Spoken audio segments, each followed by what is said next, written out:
은혜 받으실 말씀은 누가복음 10장 25절에서 37절까지 말씀입니다. 누가복음 10장 25절에서 37절까지 말씀을 다 같이 봉독하시겠습니다. 어떤 율법 교사가 일어나 예수를 시험하여 이르되 선생님, 내가 무엇을 하여야 영생을 얻으리이까? 예수께서 이르시되 율법에 무엇이라 기록되었으며 내가 어떻게 읽느냐? 대답하여 이르되 내 마음을 다하며 목숨을 다하며 힘을 다하며 뜻을 다하여 주 너의 하나님을 사랑하고 또한 내 이웃을 내 자신같이 사랑하라 하였나이다. 예수께서 이르시되 내 대답이 옳도다. 이를 행하라. 그러면 살리라 하시니 그 사람이 자기를 옳게 보이려고 예수께 여짜오되 그러면 내 이웃이 누구니이까? 예수께서 대답하여 이르시되 어떤 사람이 예루살렘에서 여리고로 내려가다가 강도를 만나매 강도들이 그 옷을 벗기고 때려 거의 죽은 것을 버리고 갔더라. 마침 한 제사장이 그 길로 내려가다가 그를 보고 피하여 지나가고 또 이와 같이 한 레위인도 그곳에 이르러 그를 보고 피하여 지나가되 어떤 사마리아 사람은 여행하는 중 거기 이르러 그를 보고 불쌍히 여겨 가까이 가서 기름과 포도주를 그 상처에 붓고 싸매고 자기 짐승에 태워 주막으로 데리고 가서 돌보아 주니라. 그 이튿날 그가 주막 주인에게 데나리온 2를 내어주며 이르되 이 사람을 돌보아 주라. 비용이 더 들면 내가 돌아올 때에 갚으리라 하였으니 내 생각에는 이 세 사람 중에 누가 강도 만난 자의 이웃이 되겠느냐? 이르되 자비를 베푼 자니이다. 예수께서 이르시되 가서 너도 이와 같이 하라 하시니라. 아멘. 사랑 없는 종교도 있나요? 이 제목으로 말씀을 나누겠습니다. 한 율법 교사가 예수님을 찾아와 내 이웃이 누구입니까? 라고 물었습니다. 예수님께서 대답 대신 한 가지 비유를 들어 주셨습니다. 어떤 사람이 예루살렘에서 여리고로 내려가다가 강도를 만나 가진 것 다 빼앗기고 심하게 맞아서 죽어가고 있었습니다. 마침 한 제사장이 그 길로 내려가다가 그를 보았지만 그냥 지나쳐버립니다. 잠시 후에 레위인이 지나가다가 그를 보았지만 피하여 지나가고 그 역시 도와주지 아니했습니다. 그런데 어떤 사마리아인이 그를 발견하고 불쌍히 여겨 기름과 포도주를 상처에 붓고 싸맨 후 자기 짐승에 태워 주막으로 내려가 치료해 주었다는 말이 이야기인 것입니다. 예수님께서는 이 비유를 들려주신 후 가서 너도 이와 같이 하라고 말씀하셨습니다.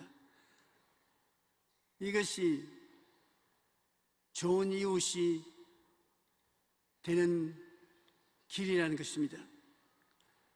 사랑이 없으면 장엄한 형식과 의식을 베푼 제사장이 아무리 엄격히 종교 행사를 하더라도 하나님은 그것을 좋은 종교라고 인정해 주지 않습니다. 여기에 보면 예루살렘에서 여리고로 내려가다가 강도 만난 사람에 대한 이야기입니다. 예루살렘은 하나님의 성전이 있고 유대교의 예식을 집행하는 중심부인 것입니다. 그런데 사람들이 다 부유하고 유식한 사람들이 예루살렘에 사는데 예루살렘에서 여리고로 내려갑니다. 예루살렘은 높은 지대에 있으니 내려갔는데 그 여리고는 세속적인 도시인 것입니다. 사람들이 먹고 마시고 즐기고 술 취하고 방탕한 도시인 것입니다. 예루살렘에서 여리고로 내려가는 길에 강도들이 숨어 있다가 덮쳐서 돈을 빼앗는 것입니다. 이 이야기에도 보면은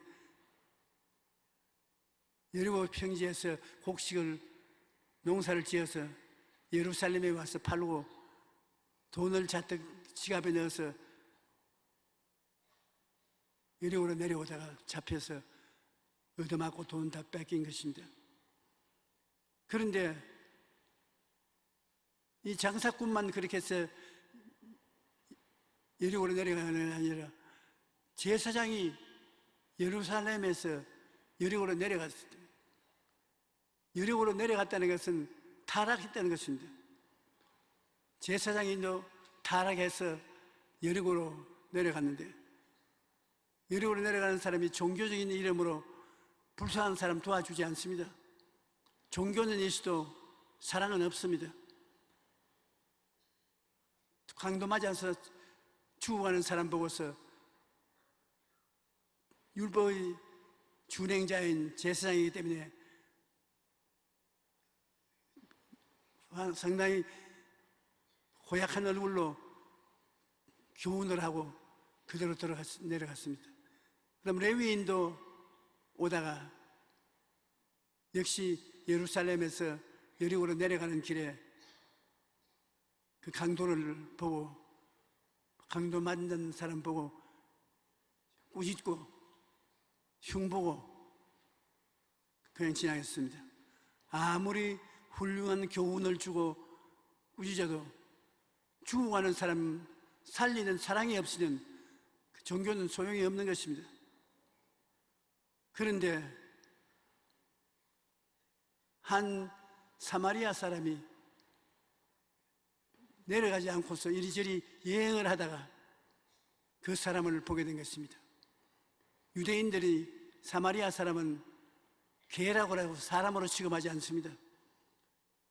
이스라엘이 여러 번 외국에 정복당해서 포로로 잡혀갈 때 포로 잡혀간 그 자리에서 태어난 사람이나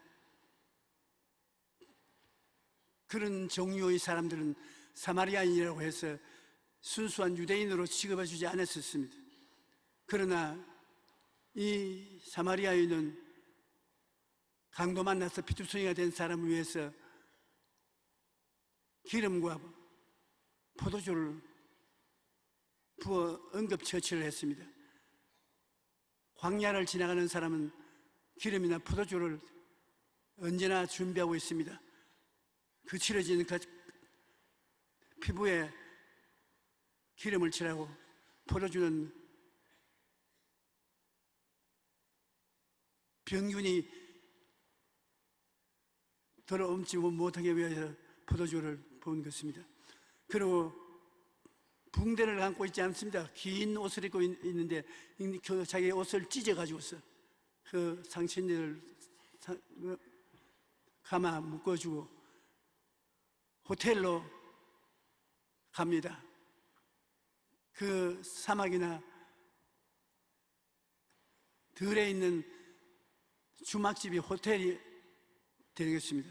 그 주막집에 가서 이 사람을 돌봐주고 그 주막집 주인에게 돈을 주면서 이것으로서 이 사람을 돌봐주고 내가 올 때 돈이 더 들었으면 사업차 돌아오는 길에 돈을 갚아주겠다고. 이 세 사람 중에 누가 좋은 이웃이 되겠느냐? 말할 필요 없이 선을 행한 사람이 좋은 이웃입니다. 예수께서 대답하여 이르시되 어떤 사람이 예루살렘에서 여리고로 내려가다가 강도를 만나며 강도들이 그 옷을 벗기고 때려 거의 죽은 것을 버리고 갔던데 마침 한 제사장이 그 길로 내려가다가 그를 보고 피하여 지나가고 레위인도 그곳에 이르러 그를 보고 피하여 지나가고 오직 사마리아인이 이 사람에게 자비와 긍휼을 베풀어 준 것입니다. 사마리아인은 제사장도 아니고 레위인도 아니지만 그는 그 마음속에 사랑을 가지고 있었습니다. 사랑은 종교보다도 율법보다도 이 식부라도 하나님이 더 귀하게 여기는 믿는 사람을 말하는 것입니다. 어떤 사마리아 사람이라는 건 특별히 유명한 사람도 아닌데 우연히 내려왔다가 말이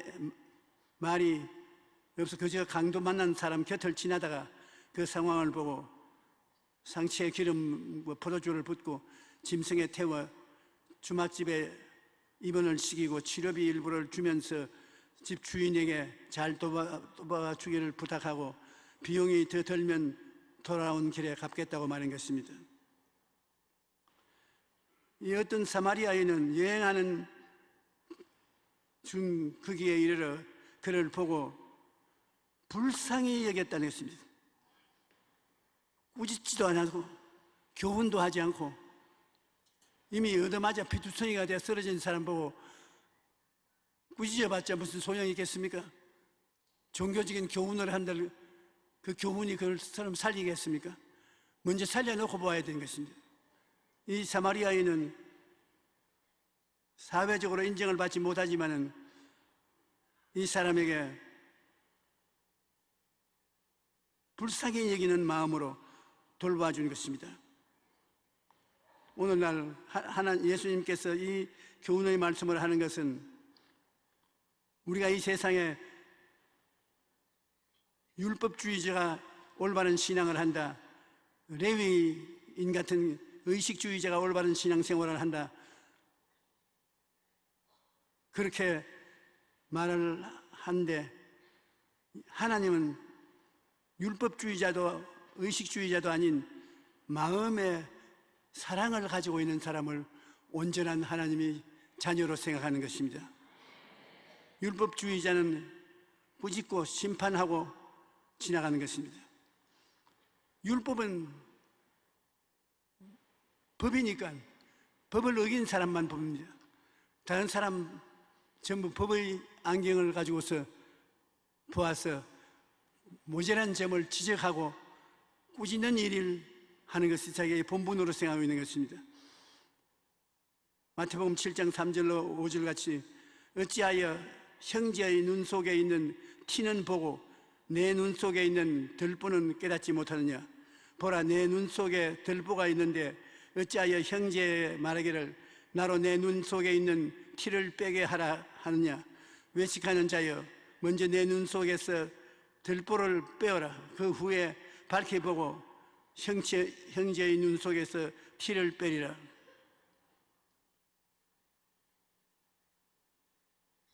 하나님께서 율법주의자를 대단히 꾸짖는 이유는 율법을 자기가 가지고 다른 사람을 평론하기 때문에 그렇습니다. 자기가 잘났고 상대방은 나쁜 사람이라고 온갖 결점을 다 드러내고 율법을 사용해서 위협을 가하는 것이 율법의 행위인 것입니다. 그러므로 율법은 자기를 살피지 아니하고 이웃을 살피고 꾸짖는 것이 율법주의자인 것입니다. 하나님은 이 율법주의자를 대단히 미워하는 것입니다. 의식주의자는 성전의 의식을 잘 지키고 행하는데 주력을 다하고 있습니다. 요사이에도 형식주의 신앙 주일 교회에 열심히 나가고 교회에서 행하는 모든 행위는 다 따라서 해야 돼. 자기 잘났다고 생각하고 자기를 존경하고 이웃을 무시하는 형식주의자인 것입니다.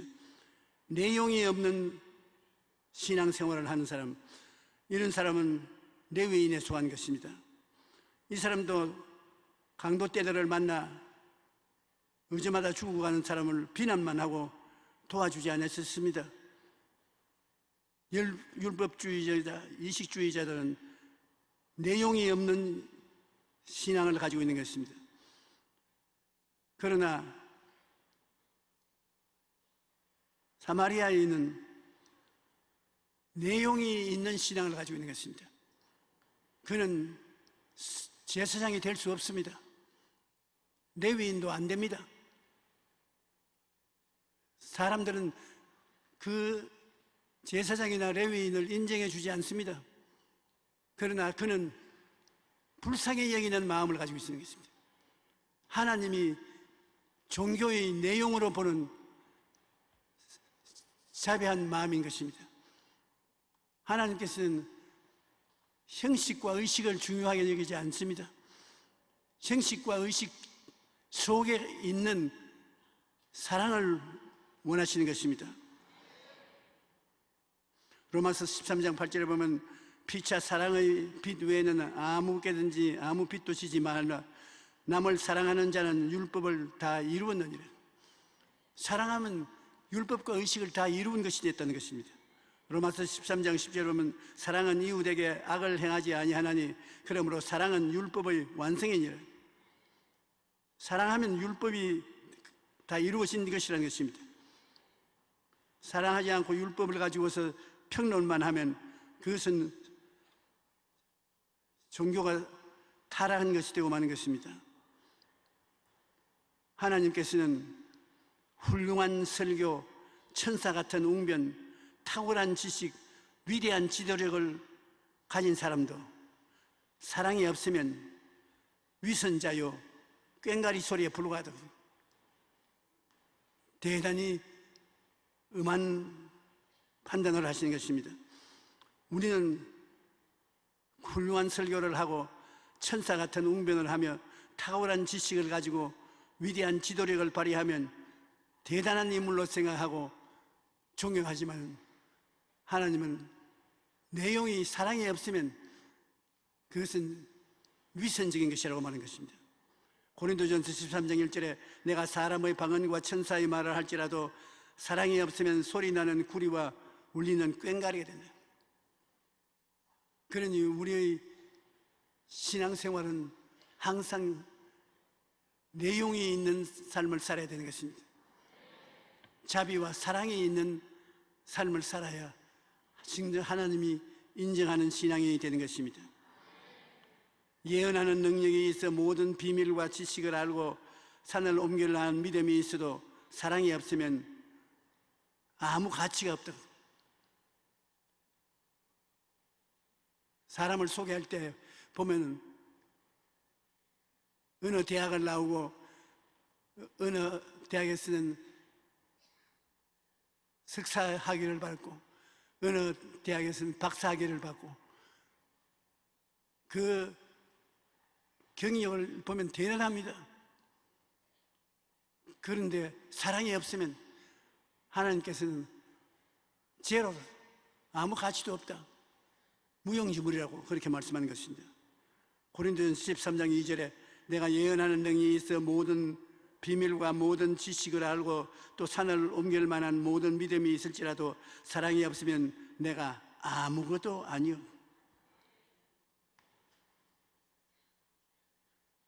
그럼 또 구제를 크게 하고 전력으로 봉사에 종사해도 사랑이 없으면 아무 유익이 없다고 했습니다. 사랑이 없이 어떻게 봉사를 할 수 있는가? 사람들은 종교단체에 소속해가지고서 사람을 죽이는 일에도 전력을 기울이는 종교가 있습니다. 요사이 중동에서 일어난 종교가 자기들의 뜻을 이루기 위해서 사람을 죽이고 폭력 행사를 하는 것입니다. 사랑이 없이 폭력 행사로 두려움을 가지고 사람들을 설득시키려고 하는 것은 아무 의미가 없습니다. 고린도전서 13장 3절에 내가 내게 있는 모든 것으로 구제하고 또 내 몸을 불살하게 내어줄지라도 사랑이 없으면 내게 아무 유익이 없느니라. 사랑이 갖지 않고서 단체와 사람들의 모임에 소속되어서 사람들을 죽이고 불안과 고통을 가져오는 운동이 많이 있습니다. 그것을 하나님께서는 인정하지 않습니다. 참 사랑의 모범은 하나님이 세상을 이처럼 사랑하사 독생자를 주었으니 누구든지 저를 믿으면 멸망하지 않고 영생을 얻으라.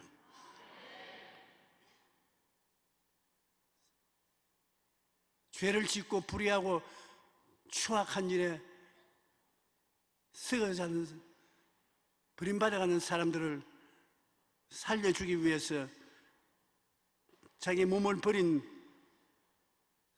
그 사랑은 참 사랑인 것입니다. 심판하고 정죄하기 위한 종교가 아닌 용서와 회개를 하게 도와주고 변화를 가져오는 것이 사랑인 것입니다. 자꾸 남의 흉보고 남을 얕잡아보고 남의 잘못을 욕하고 자기가 대단한 신앙인 같이 행동하는 사람이 있는데 그것은 종교적인 형식만 있지 하나님이 인정하는 것은 아닙니다. 하나님은 하루에 7번씩 70번 죄를 지어도 용서해 주기를 원하시는 것입니다. 회개를 하고 변화를 가져올 수 있는 기회를 주는 것이 주님이 원하는 사랑인 것입니다.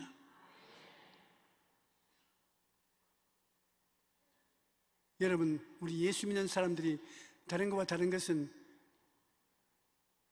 주님께서도 내가 세상을 심판하러 온 것이 아니라 세상을 구원하러 왔다고 하는 것이 있습니다. 그러므로 죄인을 잡으면 정죄하고 죽이는 것이 아니라 어찌하든지 제2의 기회를 주기를 원하시는 것이 아닌 것입니다. 하나님은 기회를 주는 하나님이신 것입니다. 할 수만 있으면 재생의 기회를 줘요. 다시 한번 시작해 보는 것. 성경에 보면 가나마다가 현장에서 잡힌 여자가 성전에 끌려와서 예수님 발 앞에 내동댕이 침을 당하고 그를 잡은 사람들이 모세의 율법에는 가나마다가 잡힌 자를 돌로 쳐 죽이라고 했는데 당신은 어떻게 하겠나이까? 이 세상 사람들은 남의 결점을 정지하고 심판해서 죽이고 결과를 버림받게 만드는데 예수님이 하시는 말씀 보십시오. 예수님께서는 허리를 굽혀서 손가락으로 뭐를 서기시 하는 것입니다. 어깨 너머로 그를 본 사람들이 돌을 넣고 그대로 다 도망을 치버린 것입니다. 예수님이 틀림없이 저들의 감추인 죄를 손가락으로 적었으면 틀림없다고 생각합니다. 이 여자를 죽이기 위해서 돌로서 때린다면 그 다음 자기가 먼저 돌에 얻어맞아야 될 것으로 알고 도망을 친 것입니다.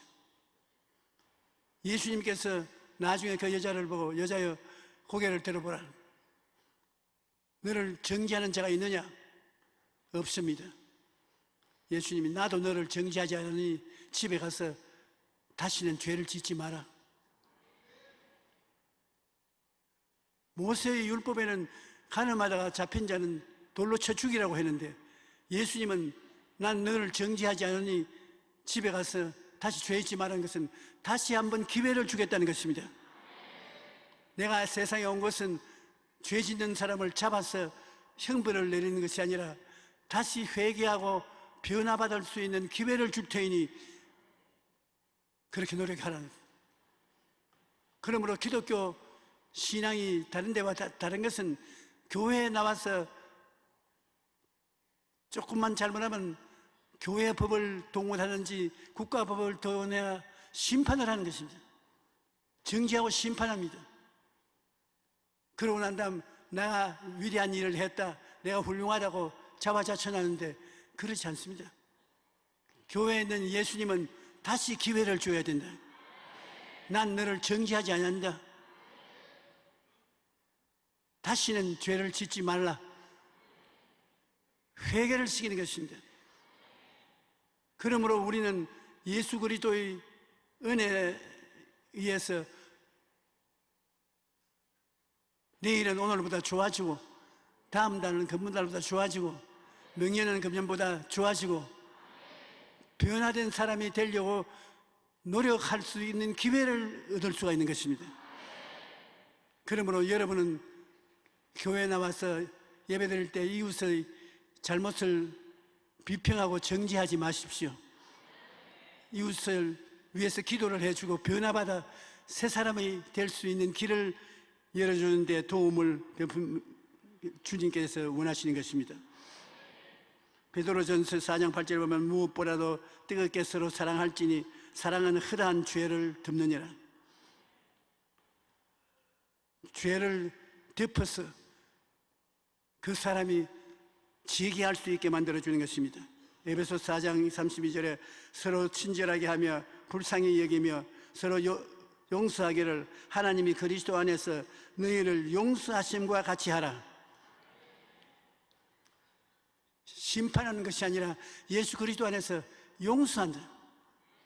용서를 해야 죄의 기회를 가질 수 있지, 용서를 안 해주는데 어떻게 죄의 기회를 가질 수 있습니까? 율법을 시퍼렇게 칼날을 세워서 심판을 내리면 그것은 교회가 아닌 것입니다. 도살장이지. 우리가 남을 심판하면 자기도 똑같이 심판을 받아야 되는 것입니다. 그러므로 예수 그리스도를 닮아서 우리는 심판과 정죄를 하지 말고 제2의 기회를 가지도록 용서를 해주고 힘을 더 부어주어서 새로운 삶을 살 수 있도록 하는데 힘을 써야 될 것입니다. 사랑이라고 하면 무법천지를 말하는 것은 아닙니다. 사랑이라는 무법천지로 사는 것이 아닙니다. 죄와 허물을 심판하는 것은 율법이 하는 것입니다. 그러나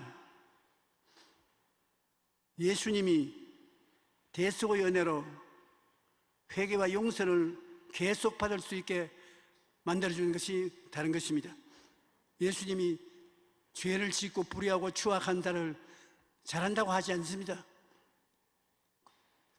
꾸짖으시고 잘못한다고 하시지만 기회를 주기 위해서 용서하고 희망을 주어서 보내는 것입니다. 그러므로 우리가 회개를 할 수 있는 것은 주님께서는 용서해 주시기 때문이겠습니다. 바리새 교인과 세리가 두 사람 교회 기도 시간에 와서 기도하는데 바리새 교인은 하나님, 나는 11조 내고 하나님을 법대로 잘 섬기고 주님 기뻐하는 일을 하니 저 뒤에 기도하는 저 세리같이 죄인과 같지 않습니다. 나는 변화받은 훌륭한 사람입니다. 자기 자랑하고 이웃 흉보고 나가는데 세리는 교회에서 가슴을 치며 주님, 나는 죄를 지었습니다. 나는 더러운 놈입니다. 나를 불쌍히 여겨 주시옵소서. 그러고 난 성전을 나갔습니다. 주님께서 누가 더 의롭다 인정을 받겠냐 제자들고 물으니까 사람들은 말할 필요 없이 자기가 스스로 의롭게 살고 죄 지은 사람을 평론한 사람 더 의롭게 되었다고 칭찬받을 것이라고 생각한다고 그렇게 말했을 것입니다. 그러나 주님께서는 말하기를 자기가 죄인이 죄를 고백하고 다시 한번 기회를 주시라고 간구하는 사람이 더 의롭다함을 얻었다는 것입니다. 주님은 여러분을 다 사랑하십니다. 여러분이 하루에 7번씩 70번 죄를 지어도 용서를 받고 재개할 마음만 있으면 주님은 살려주시는 것입니다. 용서받아 재개할 힘이 없는 사람은 주님이 돌볼 수가 없습니다. 예수님 십자가에 못 박여 죽으시는데 우편 강도, 좌편 강도, 그 강도는 국법으로도 무슨 죄를 지어서 십자가에 못 박혀 죽는 형벌을 당하고 있는데, 그 중에 한 사람이 주님, 우리는 평생 죄를 지었으나 주님은 지은 죄가 없는 하나님의 아들인 줄 믿습니다. 주님의 나라에 임할 때 나를 기억해 주시옵소서. 기회를 한번 달라고 말을 했습니다. 그는 예수님이 기회를 주시더라도 나무에 매달려서 내려올 수 없습니다. 주님께서는 이 사람이 국가의 법에 의해서 형벌을 했기 때문에 정죄당하여 지금 심판받아 죽고 있는데 주님이 기회를 주신 것입니다. 너는 나와 함께 낙원에 있을 것이다. 참 우리가 생각할 때는 공평치 못하게 생각이 되는 것입니다. 이렇게 평생을 죄를 짓고 고통을 가져오다가 십자가에서 마지막 죽는 순간에 주님께 고백하고 용서를 구하여서 용서부터 받고 구원을 받는 것을 볼 때 너무하다 싶지 않습니까? 그러나 하나님의 세상을 이처럼 사랑하사 독생자를 주신 이유는 독생자가 인생의 죄악을 다 짊어지고 자기의 고통을 끝까지 당하고 청산했기 때문에 회개하고 재개하기 위해서 일어선 사람이 죽게 나오면 주님은 절대로 버리지 않는다는 것입니다. 그 한없는 사랑으로서 주님 받아주시는 것입니다. 희망이 없는 사람은 버림받은 사람이지만 아무리 죄악이 환영한 곳에 살더라도 희망을 가지고 앞으로 나가기를 바라는 자는 주님 끝까지 밀어주고 도와주는 것입니다. 우리는 이 땅에 살면서 어찌하는지 주님의 은혜를 받아서 변화를 받게 되기를 주님 이름으로 축원합니다.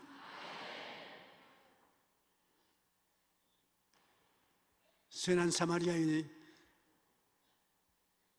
그 있는 대로 우리가 너무 쉽게 사람을 평론하거나 심판하지 말아야 되는 것입니다. 이 사람이 강도를 만나서 있는 것 다 뺏기고 지금 죽어가고 있는데 우리가 그 자리에서 야 이놈아 어쩌다가 강도를 만났냐, 너 나쁜 놈 아니냐, 너 잘한 일이 있느냐, 교훈을 해봤자 소용이 없습니다. 그 교훈이 그 사람을 바르게 만들어 줄 수 없습니다. 이 사람에게는 이웃의 돌보심을 받아서 목숨을 건지 제2의 기회를 가지기를 원하는 것입니다. 목숨을 건져서 기회를 인생의 기회를 한 번 더 갖겠다는 것입니다. 우리가 단체 생활을 하면은 잘하는 사람도 있고 못하는 사람들도 있습니다. 다 훌륭하지 못합니다. 단체가 살려면 율법주의자들도 있고 이식주의자들도 있습니다. 그러나 율법을 사용할 때 상대의 잘못을 지적해주고 평론해주나 제기할 수 있는 길을 열어놓고 그렇게 해야 되는 것입니다. 자기가 한 행동이 잘못된 것을 깨달아 알고 회개하고 제2의 기회를 갖게 만들어주는 것이 율법주의자가 해야 될 일인 것입니다. 회개해서 다시 변화될 기회를 주지 않고 막 받아쳐서 심판을 해버리는 것은 그건 종교도 아니고 사랑도 아니고 아무것도 아닌 것입니다.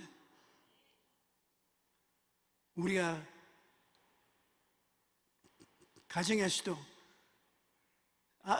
남편과 아내가 함께 살자니 천사가 모여서 사는 것 아니지 않습니까? 서로 잘못한 일도 있고 고약한 일을 당할 때도 있습니다. 그때 언제나 남편은 아내가 재기의 기회를 가질 수 있게 만들어야 되겠고, 아내가 남편을 용서해 주어서 다시 일어날 수 있는 기회를 만들어 줘야 되는 것입니다. 어린아이들을 키울 때 잘 못한다고 호통을 치고 앞길을 막아버리면 안 되는 것입니다. 용서받아 다시 일어나서 훌륭한 사람이 된 사례를 이야기해 주면서 격려를 하고 용기를 얻도록 만들어줘야 되는 것입니다. 우리 교회와 같이 큰 기관은 훌륭한 사람도 많이 들어오니와 나쁜 사람도 많이 옵니다. 여러분 앞에서는 조용기도 나쁜 놈인지도 알 수가 없습니다. 훌륭한 사람만 찾고 나쁜 놈에게 기회를 주지 아니하면 그 나쁜 놈은 영원히 나쁜 놈이 되고 마는 것입니다. 기회를 줘야 돼요. 바로 예수님의 십자가는 그것을 우리에게 보여주는 것입니다. 아주 나쁜 놈이 지금 벌을 받아 죽어가는데도 기회를 주는 것입니다. 낙원에 들어가는 기회를 줘요.